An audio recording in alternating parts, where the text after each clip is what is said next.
Mình thấy cá cháy á.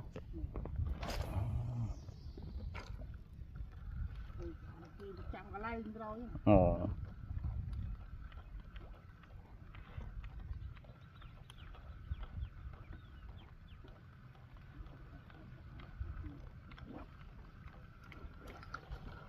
Ai da, cái trâu nó kia.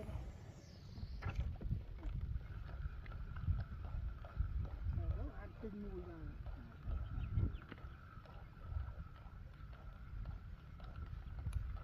Côn như là bà chun vào đấy, côn con với nó bút ram á.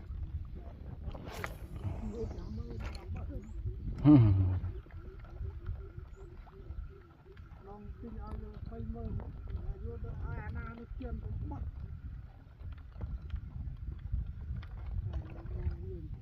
Lúp không phải trâu.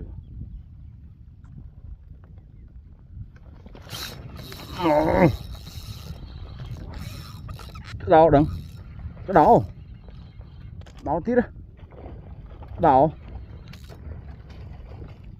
tôi cái đâu ô chết rồi mà ô bà chết à ông không sọt đạch bằng sọt đạch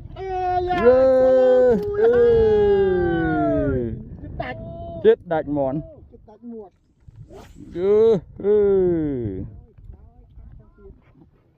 mùi hai trời ơi bây giờ ăn chưa hay từ